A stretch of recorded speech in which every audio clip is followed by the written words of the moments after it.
The dust of the open prairie, churned into a fine, choking powder, swirled around the worn wheels of the old buckboard wagon. It clung to every surface, coating the dry wood and the sweat-slicked flanks of the two tired horses pulling their load across the vast, sun-scorched landscape. In the harsh light of the late afternoon, 24-year-old Clara sat stiffly on the hard plank seat, her hands clenched so tightly around the handle of her battered valise that her knuckles were white. Her long, honey-blonde hair was plaited in a single, thick braid to keep it from the wind, and her calico dress, though scrubbed clean and meticulously mended, was faded from years of use and washing. Clara had always been a sturdy girl, with broad shoulders and a soft, full figure that stood in stark contrast to the wiry, spare frames of the other women in her town. It was a fact her family had never allowed her to forget, a constant source of their disappointment and her shame. Her father's words from that very morning, spoken with the cold finality of a judge passing sentence, still echoed in her mind, each syllable a fresh cut. "Clara, this arrangement is a mercy. It will settle our debts and see you provided for. Arthur Blackwood needs a wife to help run his ranch, and in your condition, we cannot afford the luxury of being particular about suitors." The words were meant to wound, and they had struck their target with brutal accuracy. Her parents had long since made it clear they viewed her as a millstone around their necks, an unmarriageable daughter whose appetite was a drain on their precarious finances. When the bank had threatened to foreclose on their small mercantile, a consequence of her father's poor speculations, Arthur Blackwood's unexpected proposal had been accepted with unseemly haste.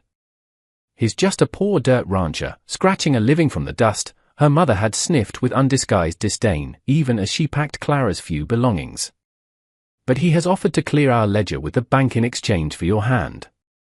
You will consider it your long overdue contribution to this family, after all the years you have taken from us now. As Clara's father finally reined the horses to a halt, she felt less like a bride and more like a piece of livestock being delivered to a new owner.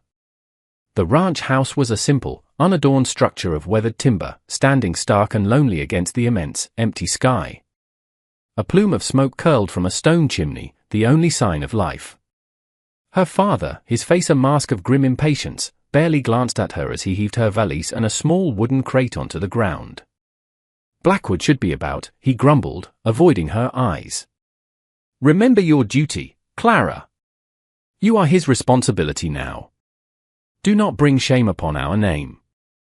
As if the mention of his name had summoned him, the door of the ranch house opened and two men stepped out onto the porch. The first was a man who looked to be in his early 30s, with a head of thick, dark brown hair and eyes that seemed to hold a quiet warmth. He was dressed in the simple, durable clothes of a working man, a faded blue cotton shirt and denim trousers tucked into scuffed leather boots. His frame was solid and powerful, built not by vanity but by years of hard, physical labor, and he moved with the easy, grounded confidence of a man entirely at home in his world. Walking a step behind him was an older man, his face framed by a full, neatly trimmed grey beard. He wore sturdy overalls, and his eyes, the same warm brown as the younger man's, held a gentle, compassionate expression. This, Clara surmised, must be his father. "Miss Fairweather," the younger man said, his voice a surprisingly soft baritone. He descended the porch steps, removing his wide-brimmed hat as he approached. "I am Arthur Blackwood. And this is my father, Gideon. Welcome to our home." Clara was struck silent. She had braced herself for a coarse, desperate man, perhaps one whose gaze would be filled with resentment or, worse, pity. But Arthur Blackwood's eyes held nothing but a calm, sincere kindness. There was no flicker of appraisal, no hint of disappointment. He looked at her as if he were greeting an honored guest. "I understand this is an unconventional arrangement," Arthur continued, choosing his words with care. "And that it may not be what you would have chosen for yourself. But I want to give you my word that you will be treated with only respect and kindness in this house. This is your home now, for as long as you wish it to be." Her father, eager to conclude the transaction, offered a curt nod and a mumbled farewell. He wasted no time in clambering back onto the buckboard, turning the horses around without a backward glance. As the wagon rattled away, shrinking into a dusty speck on the horizon, a profound sense of abandonment washed over Clara. She stood alone in the yard of a stranger, with her meager belongings at her feet and a heart full of fear. "Come," Arthur said gently, his voice breaking through her desolate thoughts. "Let us get you inside. You must be weary and thirsty from the journey." As she followed him toward the house, Clara began to truly take in her surroundings. While the house itself was modest, the property it commanded was anything but. Sturdy, well-maintained fences stretched out in every direction, disappearing into the rolling hills. In the distance, she could see a vast herd of cattle grazing peacefully, their dark shapes stark against the golden grasses of the plains. This was no small, struggling plot of land. The interior of the house was another surprise. It was simple, yes, but it was also impeccably clean and far more spacious than she had imagined. The main room was dominated by a large, welcoming kitchen with a massive cast-iron stove and a long, sturdy oak table that could easily seat a dozen people. Polished copper pots hung from a rack on the wall, and the air smelled faintly of wood smoke, yeast, and soap. "It is not a grand place," Arthur said, a note of apology in his tone. "But we do our best to keep it comfortable. Your room is upstairs, the first door you come to. We thought you would prefer your own space and privacy. The door has a lock, of course." Clara blinked, taken aback by his thoughtfulness. She had fully expected to be treated as a hired hand, perhaps given a small cot in a corner. The provision of a private, lockable room was a gesture of respect she had not anticipated. Gideon Blackwood spoke then for the first time, his voice as warm and reassuring as his expression. "Clara, my dear," he said, placing a gentle hand on her arm. "I want you to know that my son is a good and honorable man. He will never raise a hand or his voice to you, nor do anything to cause you fear. We both hope that, in time, you will come to feel that this is truly your home." That evening, as the three of them sat at the great oak table sharing a simple but hearty meal of beef stew and freshly baked bread, Clara felt the tight knot of anxiety in her stomach begin to loosen. Her entire life, mealtimes had been a source of stress, her every bite monitored and judged. Here, Arthur and Gideon treated her not as an inconvenient mouth to feed, but as an equal. They asked her about her life in town, about the books she enjoyed, and they listened, truly listened, to her answers. They seemed genuinely interested in her thoughts, in the person she was beneath the surface her own family had so despised.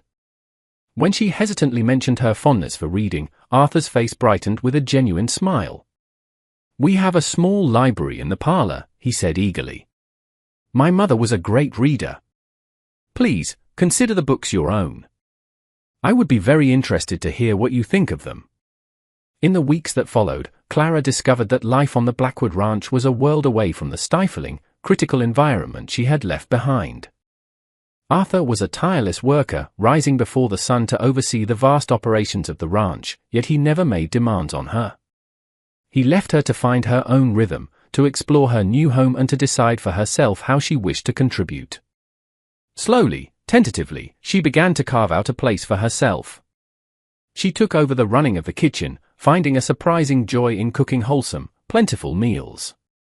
She started a vegetable garden in a protected patch of earth behind the house, her hands finding a deep satisfaction in turning the soil and coaxing life from it. Gradually, she came to understand the true scale of what her father had so dismissively called a dirt ranch. Arthur Blackwood was not just a rancher, he was one of the most successful cattlemen in the territory. He owned thousands of acres of prime grazing land, ran a herd of several thousand cattle, and held lucrative contracts to supply beef to army outposts and burgeoning towns across 3 territories. He was a wealthy man, respected for his integrity and his skill. One evening, as they sat on the front porch watching the sky bleed into a spectacular tapestry of orange and purple, she finally found the courage to ask the question that had been lingering in her mind. "Why did you let my father believe you were a poor man, struggling to get by?" Arthur was silent for a long moment, his gaze fixed on the distant horizon. "Your father," he said finally, his voice low, made it very clear that he was seeking a financial solution, not a son-in-law. "He spoke of you as a commodity. I worried that if he knew the truth of our situation, his motivations would become purely mercenary. I did not want a wife who was sold to the highest bidder." "And what were your motivations?" Clara asked softly, her heart thumping in her chest. He turned to look at her then, and in the twilight his honest brown eyes were filled with a raw vulnerability. Loneliness, he admitted with a quiet sigh. This land, this life, it has given me a great deal. But it has been an empty house, Clara. Just my father and me. I heard of your family's troubles through an acquaintance in town, and I heard, too, that you were a kind and intelligent young woman being treated poorly. I hoped that perhaps we could offer each other something the world had denied us. A partnership? A home. As the vibrant heat of summer gave way to the crisp, golden days of autumn, Clara found herself settling into the rhythms of ranch life with a deep and unexpected contentment. Her sharp mind, so long dismissed as useless, found an outlet. She discovered a natural aptitude for bookkeeping and began helping Arthur manage the ranch's complex finances and business correspondence. Her meticulous attention to detail and her quiet intelligence earned her the profound respect of both Arthur and Gideon. More than that, for the first time in her life, she felt truly seen and valued. Arthur began to seek her counsel on important decisions, from purchasing new breeding stock to negotiating contracts. Gideon treated her with the gentle affection of a father, often telling her stories of Arthur's childhood and praising her calming, steadying influence on their home. The changes in her were not merely emotional. The constant supply of nourishing food, the wholesome physical labor, and the absence of incessant criticism worked a quiet magic. She was still a large woman, but her frame was now strong and capable. Her posture, once slumped in a perpetual cringe of apology, was now straight and confident. Her skin glowed with health, and her eyes, once dull with unhappiness, now sparkled with a vibrant, inner light. She had not become a different person, she had simply been allowed to become the person she was always meant to be. One frigid December evening, with a blizzard raging outside and a fire crackling cheerfully in the hearth, they sat in companionable silence in the parlor, each engrossed in a book. Suddenly, Arthur set his volume down in his lap and turned to her, his expression uncharacteristically serious. "Clara," he began, his voice hesitant. "I need to say something, and I pray you will not be offended." A familiar chill of fear prickled her skin. Had she overstepped? Had she finally done something to disappoint him? When this arrangement began, he continued, his gaze steady and intense, "I truly believed we could build a fine partnership, a life of mutual respect and convenience. But it has become so much more than that for me." He took a deep breath, gathering his courage. "Somewhere along the way, Clara, I have fallen in love with you. Not as a business partner or a manager of my home, but as the woman I want to share my life with. You have brought a warmth and a light to this house, to my life, that I never knew was missing. You are the kindest, most intelligent, and strongest person I have ever known." Tears welled in Clara's eyes, blurring the sight of his earnest face. "Thomas, You do not have to answer now," he said quickly, misinterpreting her tears. "I do not wish to pressure you. I only wanted you to know the truth of my heart. If you should ever choose to make this marriage real in every sense, you would make me the happiest man on this earth." Clara looked at this kind, decent, honorable man. He had seen past the physical shell her own family had despised and had recognized the worth of the woman within. In 6 short months, he had shown her more compassion and affection than her parents had in 24 years. He had not just given her a home, he had given her back to herself. "I love you, too, Arthur," she whispered, the words feeling as true and solid as the ground beneath them. "You gave me something I had given up all hope of ever finding. A place where I am valued for who I am, not judged for what I am not." The following spring, as wildflowers painted the prairie in a riot of color, they held a second wedding ceremony. It was a small, simple affair, witnessed only by Gideon and a few of the most trusted ranch hands, but it was a true celebration of love and commitment, not a business transaction.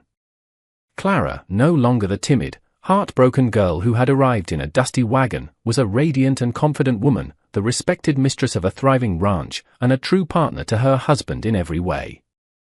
News of Arthur Blackwood's true wealth and standing eventually filtered back to her hometown. Her family, their mercantile now flourishing thanks to the cleared debts, made an attempt to re-establish contact, their letters filled with false sentiment and cloying sweetness. Clara, with Arthur's unwavering support, politely but firmly declined their overtures. She had learned a profound lesson: true family is not forged by blood or by obligation, but by love, loyalty, and unwavering respect. Years later, as a silver-haired matriarch, Clara would often sit on that same porch, watching her and Arthur's children, strong, kind, and boisterous, play in the very yard where she had once stood, a terrified girl with a single valise and a broken spirit. She would look out over the sprawling, prosperous lands of the Blackwood Ranch and reflect on the strange and wonderful detours of life. Arthur had offered her a home and a future, but he had given her a far greater gift. He had given her the chance to see herself through his loving eyes, and in doing so, allowed her to discover that her true worth had never been measured by the number on a scale or by the cruel, narrow judgments of others. She had found her home not just in the thousands of acres of land, but in the boundless heart of the man who loved her exactly as she was.